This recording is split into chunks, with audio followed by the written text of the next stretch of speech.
Alright, so we were looking at this situation here where you have a point charge Q1.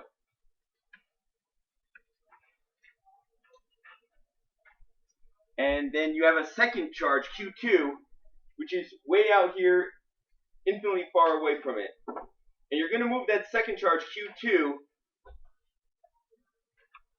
up close to Q1 so that in the end it's a distance R away from Q1. And the question at hand is, how much work is it going to take to move Q2 from infinity to that distance R? Determine the work required to take a point charge Q2 from infinity to some point, a distance R away from a point charge Q1. Alright, so we know that the work is going to equal the applied force times dr from infinity to R. Work is going to equal the integral of the applied force times dr. Well, we have to do a piecemeal. dr by dr, because that applied force constantly changes all the way in.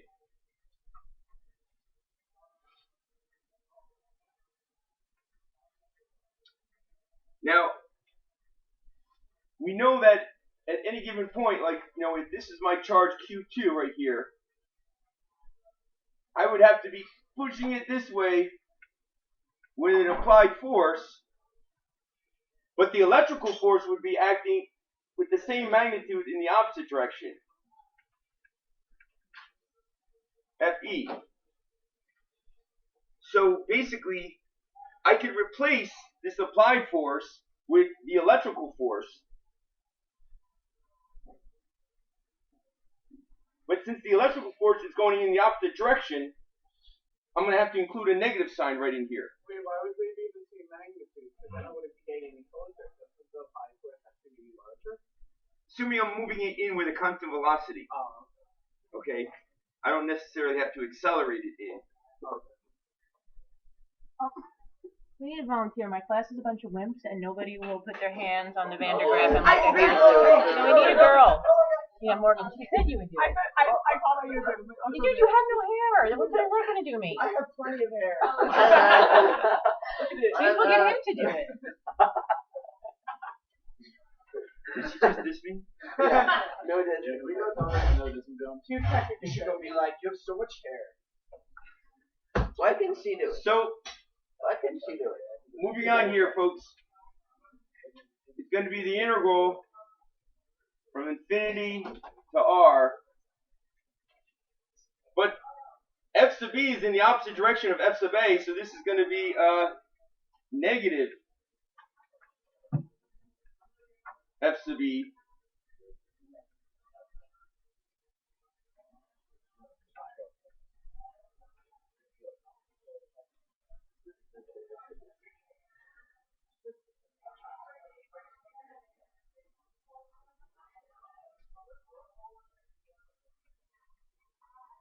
Now,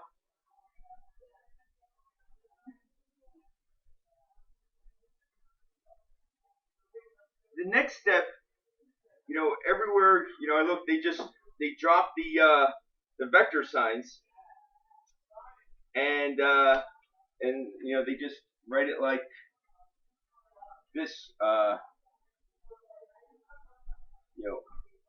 from infinity to R, negative f sub e times dot dr. So now we're dealing with magnitudes, and basically, Is my hair still sticking on?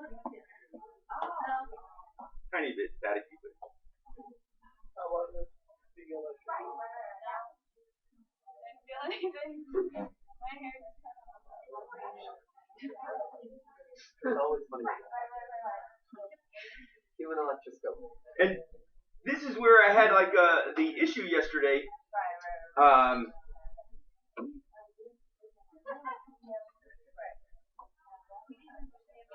To me, if you were going to do the dot product there,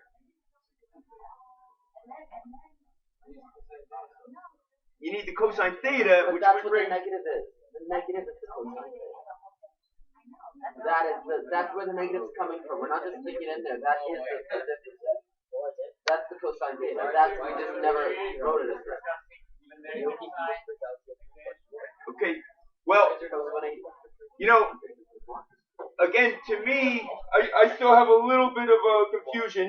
You can talk to Anthony; he's got a good grip of this. Okay. But to me, I see that, you know, like, all right, the applied force and the electrical force in the opposite directions. Now I can see why, you know, you're bringing this negative sign right here. But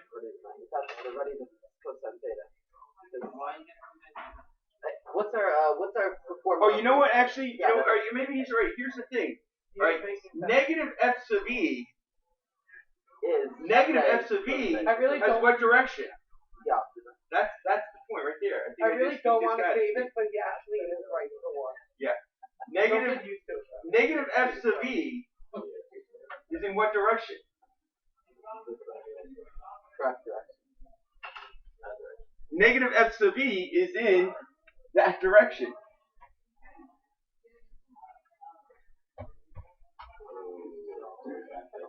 So, and we're moving it in that direction. So that's why. This was yesterday's discussion. That's why there is no additional cosine theta term, and that's where the confusion was yesterday. All right. So cosine of 0 would be 1. So that's where it stands. So it's still negative. Which yields a positive integral when we're finished with it. And then we keep going here.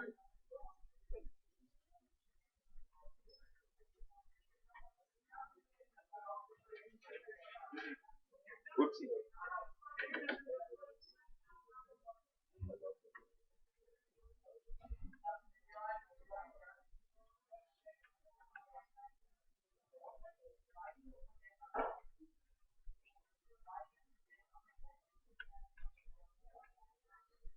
You know, it didn't click. It didn't click until. Oh yeah. It didn't click till just then for me. Okay, and then when we integrate this.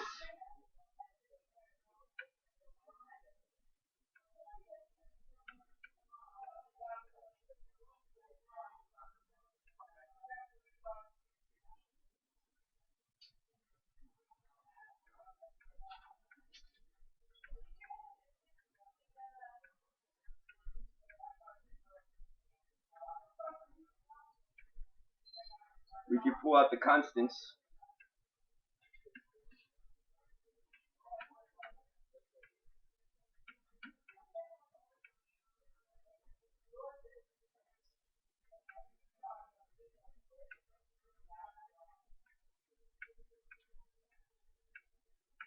You double negative. You don't need the negative again. You took it out already.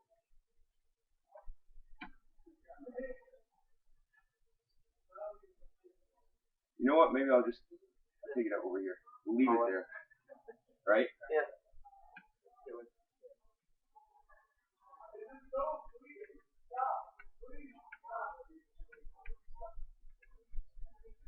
And then when we integrate that, what are we going to end up getting? Negative 1 over r.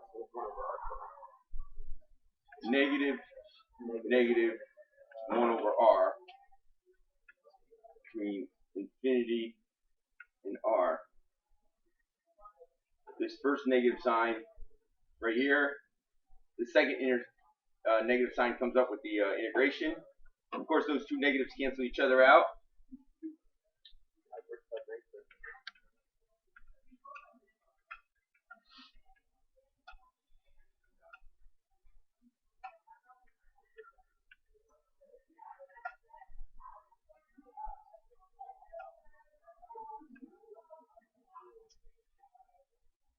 and you end up with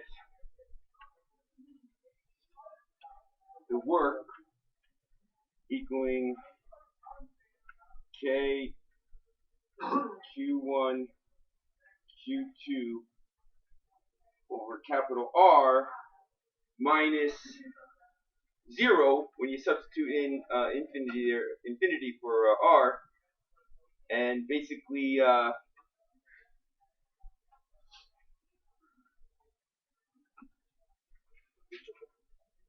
if it takes this much work to move that sucker in, then we know the potential energy at that point is going to be equal to that.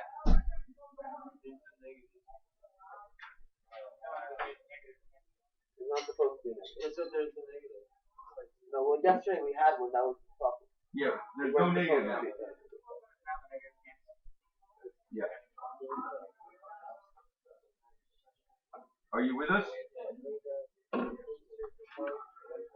So the work done is equal to the potential energy at point P, which is equal to K Q1 Q2 all over R squared.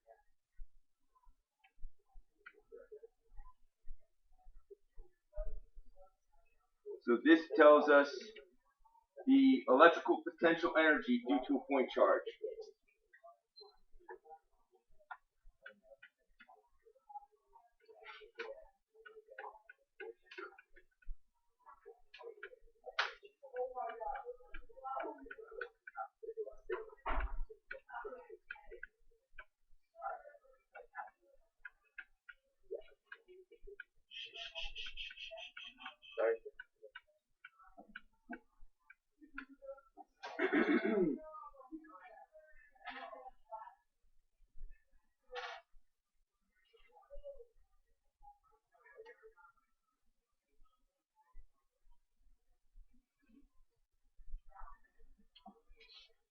Okay.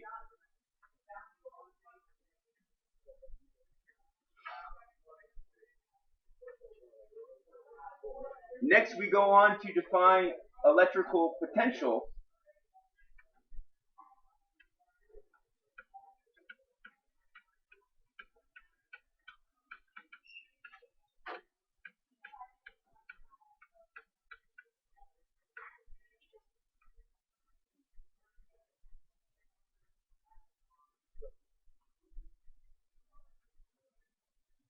Also known as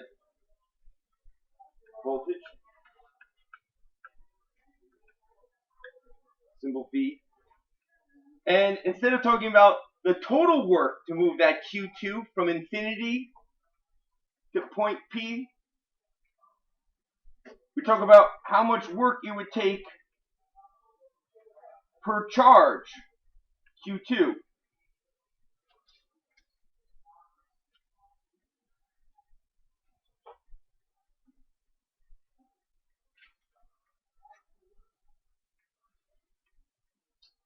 But we know how much work it's going to take that Q2. We just figure that out.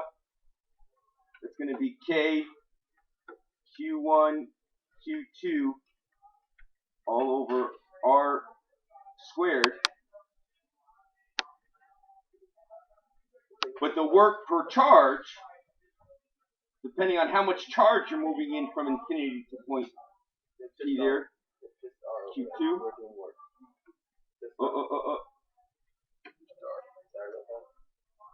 No, thank you.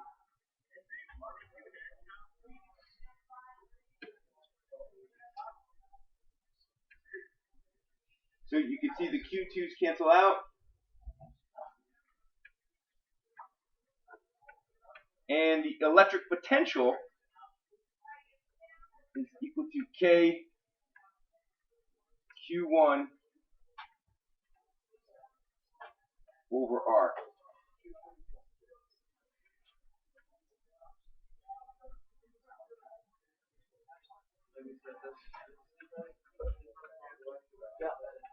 Yes.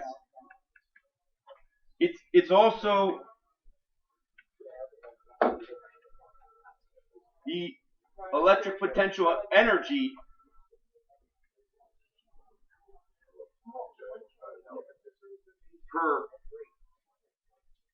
per charge.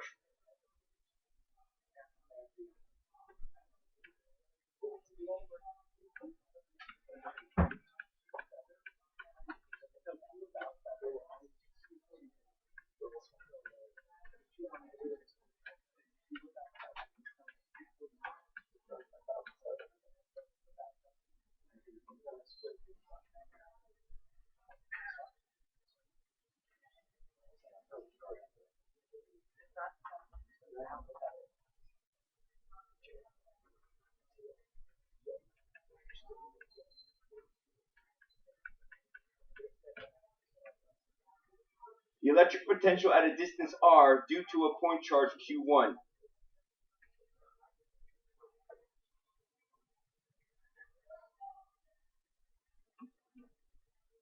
Now, this electric potential is going to be in joules per coulomb, which is going to be equal to volt.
So if you had a charge Q1, which was made up of plus 2 times 10 to the negative 6 coulombs, and you want to know, hey,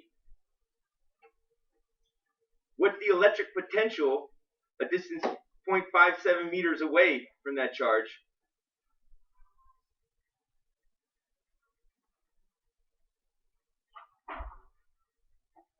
You could do it one of two ways. You could do it the longer way and say, hey, let's take another charge out here in infinity, Q2, and we can let Q2 be equal to anything. I can let it equal to,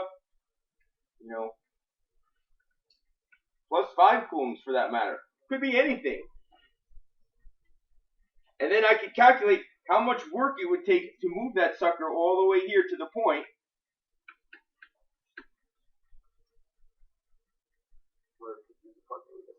And then once I calculate how much work it takes to move it from infinity to that point, then the electric potential V would be equal to the amount of work it took divided by how much charge I chose to move in from infinity to that point. And of course, if I chose a bigger Q2, it would take more work. If I chose a smaller Q2, it would take less work. And the work per charge ratio would turn out to be the same regardless of what Q2 I chose. But the simpler way would be just to use the formula we just derived.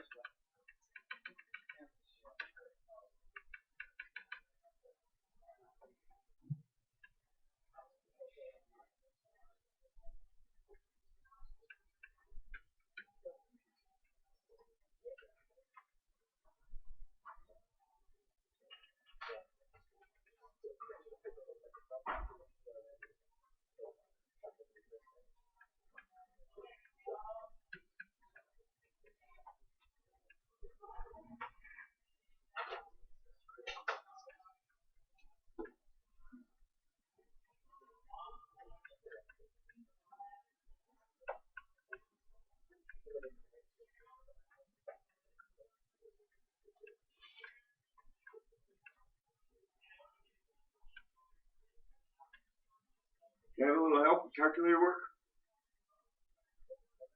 9 times 10 to the 9th times 2 times 10 to the negative 6 divided by 0.57. Just out of curiosity, why do you choose these numbers instead of something nice, like friendly numbers?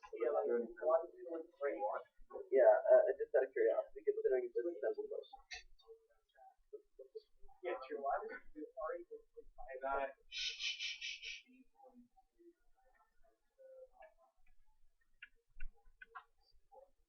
10 to the, and the units.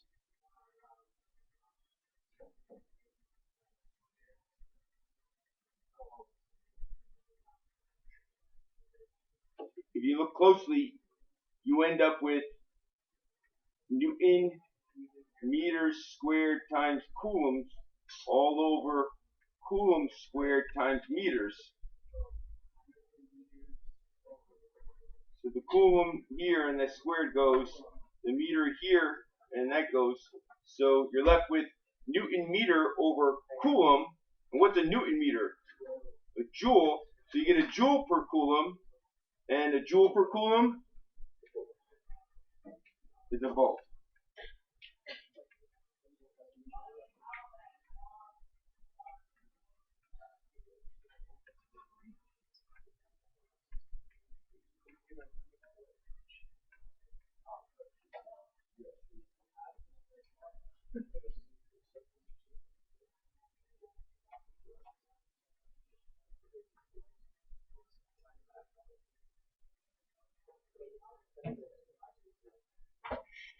J-Time, come sit up front.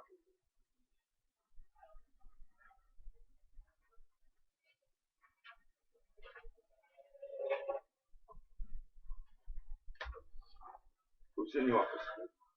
Kidding. Now, once you know the work per charge, you know how much work it would take to move any amount of charge.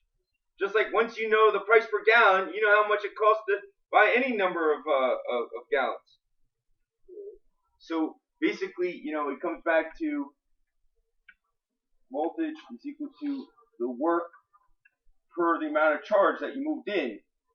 Once you know what this is here, then you could easily calculate how much work it takes for any amount of charge moved from infinity to that point. The other thing I want to point out is voltage, just like work, are scalar quantities.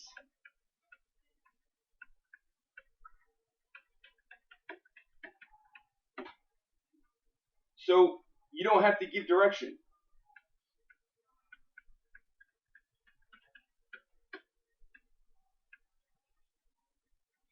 Now, sometimes you'll have more than 1 point charge, and you want to figure out what the electric potential is, what the potential energy per charge is. So if you have multiple charges, say you have charge here plus 3 times 10 to the negative 6 coulombs.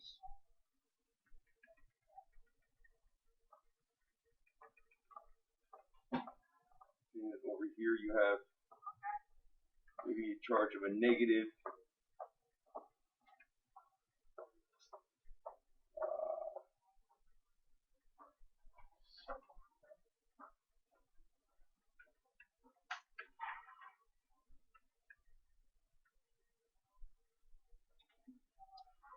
maybe this distance here is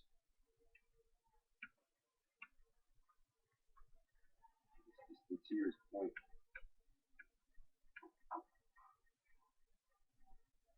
And you want to know at this point P right here, what is the electric potential?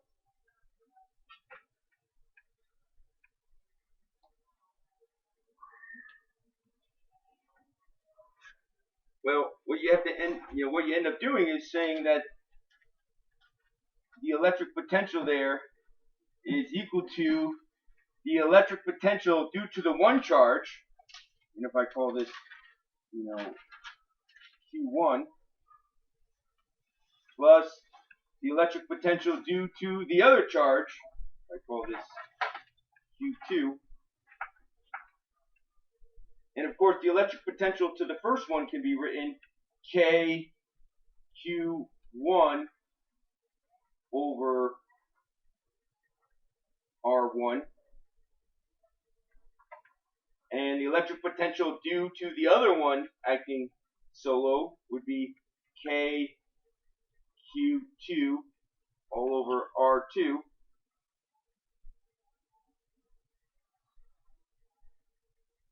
And a shortcut way of writing that would be the electric potential is equal to the sum of KQI over RI, where you do it for all the different particles.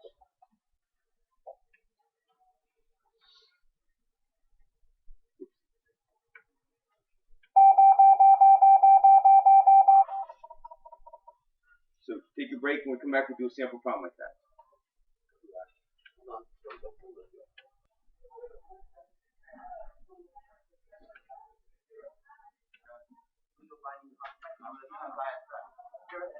Okay, so the good news is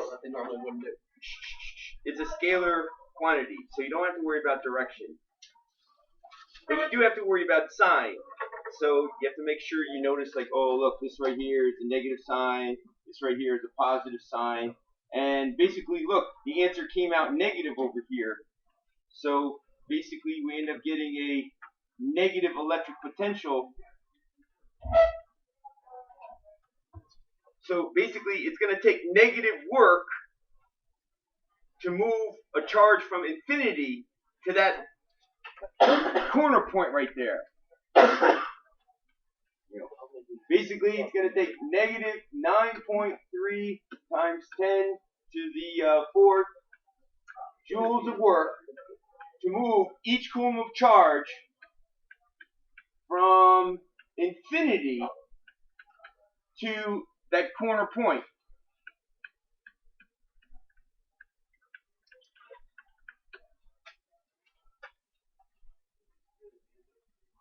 So what does that mean?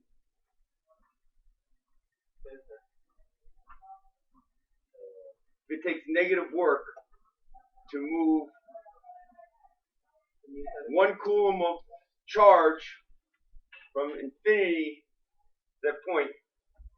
Andrew? It means that it's overall attracted to it because of the electric field, and that's to hold it at that point. You would need to apply that much work in the opposite direction to keep it from going any closer.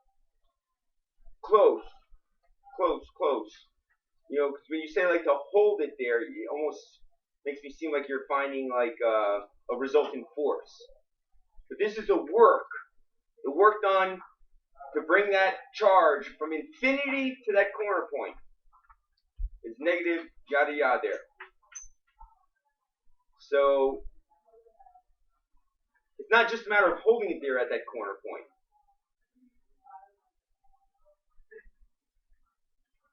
What do you want to say there, Anthony? I was going to say that it's just going to go there without you applying any process. I really don't see how it's interesting. The way I look at it is this, okay? In this particular case, it would take work to move it from that particular point to infinity. How much work would it take to move it from that point to infinity?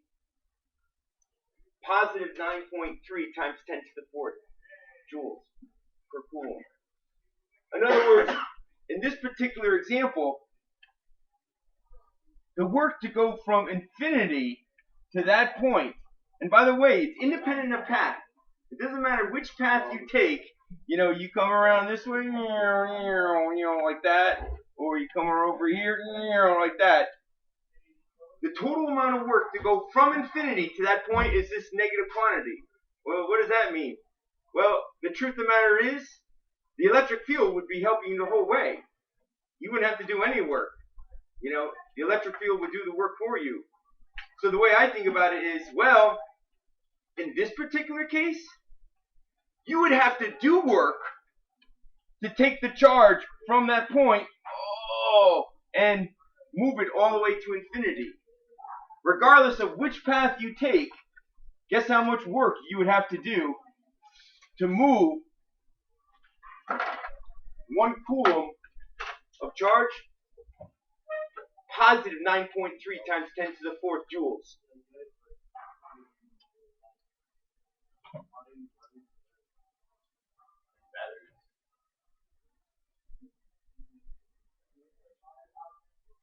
Well, we're just learning the theory now, but eventually what we're going to move to is like if you have like opposite charge plates.